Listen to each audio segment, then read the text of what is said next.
Bismillahirrahmanirrahim. Assalamualaikum warahmatullahi wabarakatuh.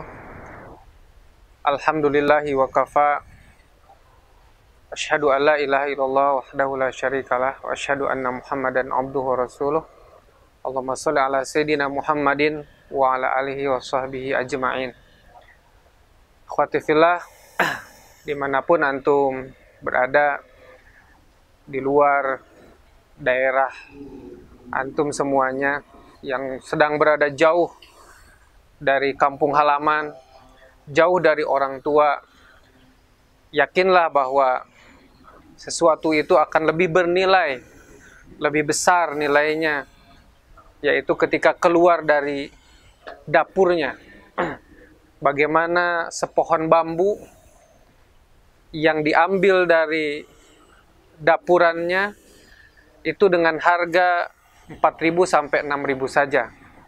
Tetapi setelah keluar dari dapuran itu, kemudian ditempa dengan berbagai macam keterampilan yang dimiliki, maka hasilnya akan lebih berharga.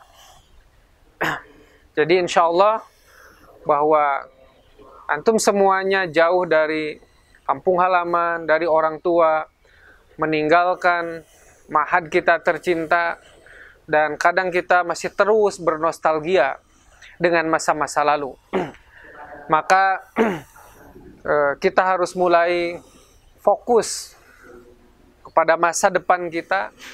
Jangan sedih dengan masa lalu, tetapi kita harus mempersiapkan diri untuk bahagia di masa depan. Karena yakinlah yang pertama,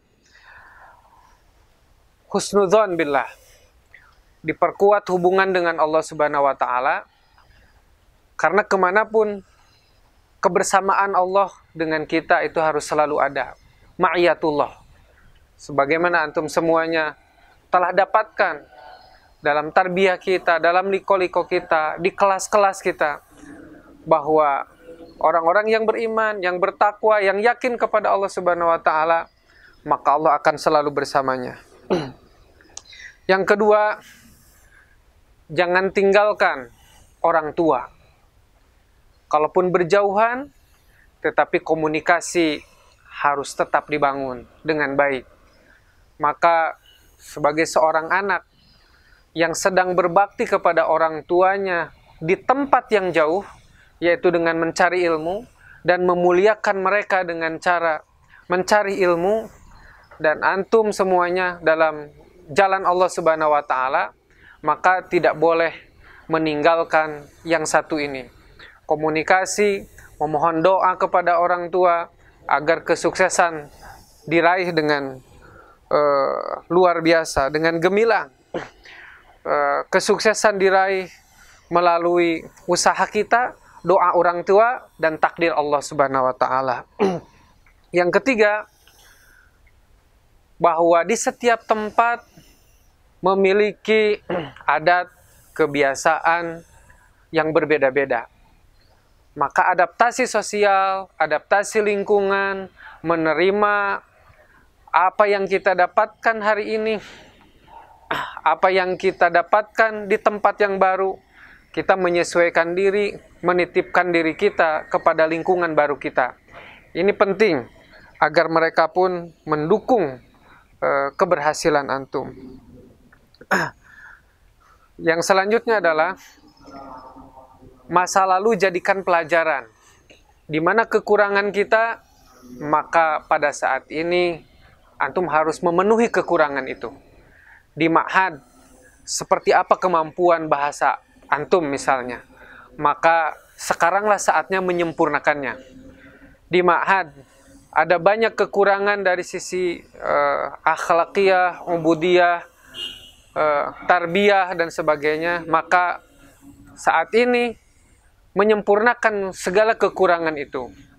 Tentu kita tidak akan terus merasa cukup, karena memang karakter ilmu, karakter kesuksesan itu tidak pernah cukup dengan satu langkah, dua langkah kesuksesan, tetapi harus terus berlanjut sampai kesuksesan yang abadi, di hadapan Allah Subhanahu wa taala, yaitu visi kita zuhziya anin nar wa udkhilal jannah faqad faz. Dan yang terakhir, fokus masa depan. Fokus masa depan. Hari ini apa yang kita lakukan untuk masa depan secara bertahap diatur sedemikian rupa sehingga satu hal tidak mengabaikan hal yang lain. Misalnya, bisnis antum semuanya tidak mengabaikan proses secepat mungkin menyelesaikan studi antum. Karena itulah bagian dari kontribusi kita untuk mempercepat lahirnya rijal-rijal dakwah di generasi ini. Ya, tidak lupa juga bahwa ketika sudah siap segala sesuatunya, ilmu, umur, akhlak, bisnis sudah dimulai, maka segera pula untuk menyelesaikan masa-masa yang masa-masa galau kalau pemuda. Ya, kalau sudah ada jodohnya, maka segera itu lakukan. Itu juga bagian dari kontribusi kepada umat untuk mempercepat lahirnya generasi berikutnya. Yang terakhir adalah husnudzon. Selalu berbaik sangka kepada siapapun. Tentu saja husnudzon billah. Selalu berbaik sangka kepada Allah Subhanahu wa taala bahwa apa yang terjadi kepada kita hari ini dari berbagai macam kesulitan itu adalah tempaan dari Allah Subhanahu wa taala agar kita menjadi orang-orang yang lebih hebat di hari esok. Ya, tentu kemudian husnudzon kepada sahabat-sahabat di sekitar kita, husnudzon kepada pembina kita, husnudzon kepada guru-guru kita, husnudzon kepada teman-teman kita, dan husnudzon kepada orang tua kita. Insya Allah semoga modal-modal yang seperti ini, pemahaman yang seperti ini mengantarkan antum semuanya kepada menjadikan antum semuanya menjadi pribadi-pribadi yang siap menghadapi masa depan, yang siap menyongsong kebangkitan Islam, yang siap berkontribusi dalam dakwah dan era kebangkitan umat yang telah dijanjikan oleh Rasulullah sallallahu alaihi wasallam. Jazakumullah ahsanal jaza. Billahi taufik wal hidayah. Wassalamualaikum warahmatullahi wabarakatuh.